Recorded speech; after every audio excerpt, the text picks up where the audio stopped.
Hey, good afternoon, everybody. It is day 8. Let me see if I can do that. Day 8.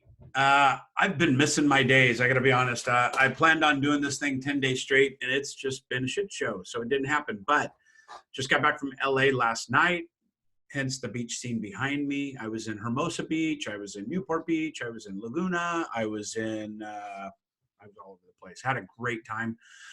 But day 8 is going to be this. See if it will work with my it won't. Well, let me see. Did I get it to work? It's like the green screen's picking it up. It's actually kind of psychedelic if you look at it. Where did I have it? I'm going to do this until I get it. Day 8, go big, upside down. Watch this.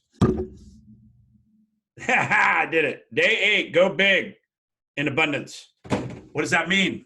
That was kind of weird, but it took me some time to make that work with the green screen. But you know, we've always heard this, and this is what I took away from this. Money flows to me effortlessly and easily. Thank you, Rhonda Collier, for teaching me that years ago. I had it on my phone for like 2 or 3 years at 6 a.m. Wake up, that alarm goes off, and it reminds me money flows to me effortlessly and easily. But what have we been told our whole lives? Money doesn't grow on trees. Money, not made of money, right? I'm not made of money from your parents. Money does not buy happiness. That was another big one. But typically our parents from that time frame, especially if you're my age or whatever, the parents are in protection mode. They're living sometimes paycheck to paycheck. So I was always asking for money, and I was like, go get a job. You can have anything you want. So very early on, my grandfather was an entrepreneur. My grandfather on my mom's side farm started Ador Farms Milk in Los Angeles. On my married side, founded Carl's Jr.'s with Carl Karcher. I just have a lot of entrepreneurship in my family. I think that's where I got it. Very early in my life, I was like mowing lawns for whatever I wanted.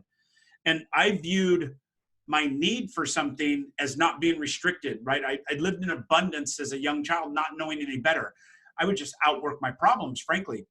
So the message from this is, how do you treat money, right? This was talking about abundance. This was talking about asset preservation and wealth building. And you have to rewire the brain first. And my interpretation of this is, money doesn't grow on trees. We've been told that our whole lives. So what does that mean? That means that we're taking it from it, right? And I looked this up online. Check this out. Money doesn't grow on trees. The origin of the meaning of that, I'm going to read this to you. That's why I'm looking over here at my other monitor. This means that money is something that must be earned, and that it is not easy to acquire it. Listen, this is like, the dictionary of money doesn't grow on trees. This means that money is something that must be earned, and that it is not easy to acquire it. That's like the grail, right? That's the holy grail of how we're taught about money, that it's hard to get, that it's easy to lose. It often means that you should be careful about how much you spend, because money is not an infinite resource. This is literally the definition of what this looks like. And this is the definition that we're told and interpreted through our lives. Money's difficult to get. It's easy to lose. I'm not made of money. Money does not buy happiness. Money does not grow on trees. All these things are just, basically what we're told as children and understanding the relationship with money. And that's all bullshit. That is just not true. There's an absolute abundance of it if you treat it correctly. If you treat it correctly, it will show up and create wealth amongst itself. The rule of 72 and all these other things that you've heard about money. So for me, what I took away from this was, there is plenty of abundance available. It's just how you are attracting it, right? You can absolutely attract money, and you can repel money. I remember the story that was very impressionable upon me. I don't remember where it came from now, but it might make sense for a lot of you. I think it was in Think and Grow Rich. I'm almost positive. But this pastor really wanted to raise $1 million for his cause, and his cause was, building apartments and homes for underprivileged, undervalued children and families and stuff. And he just said, I'm going to just put it out. I'm going to put it out to the Lord. I'm going to put it out to the world. And so he went up to the front of his pew, and he said, basically, Lord, I'm looking for $1 million. This $1 million is going to change the lives of so many people. And he goes on about this, about he's putting out to the universe that this is what he's attracting, right? He's saying, this is going to show up to me. And matter of fact, I won it within 1 week, which everybody thought he was kind of crazy. But listen, in the back of the church, here sits a guy that was listening to this. And at that moment, he was in a place that he wanted to contribute and wanted to do something different. After the services were over, he walked up and said, hey, I'd like to meet with you. And if I'm messing up the story, the intention's pure. But, you know, he walked up and says, I want to meet with you. They sit down. He goes, tell me about your project. He tells them about the project. He buys in, gives them $1 million. Within 12 hours of his declaration to the universe that he was going to have this, it was provided to him.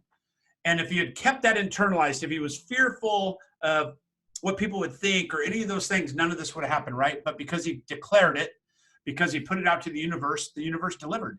And I'm a big believer in that, folks. I'm a big believer in that. So when I heard the speaker talking about that and my interpretation of that, of whatever it is for everybody individually different out of the 700 people there, my interpretation was there's plenty of money for me as long as I'm living in an abundance and not lack. Long as I'm living in a belief that there's plenty to go around, then I don't live in money doesn't grow on trees. It does. It grows everywhere. It's available for you everywhere. And if you attract it correctly, and if your language and your intent is pure, it will show up no matter what you want to do and no matter how big those plans are. So my last message in this is don't listen to what your parents may have told you. Don't listen. There is plenty to go around. There is plenty of abundance. And, you know, frankly, they came from probably a time frame after Great Depression, and then the world that we lived in economically was different. Nowadays, with the internet and with, you know, everything that you could do, there are so many millionaires that are under 25 years old, billionaires under 30 years and 25 years old. The abundance is there. It's what you make of it. Don't live in that lack mentality.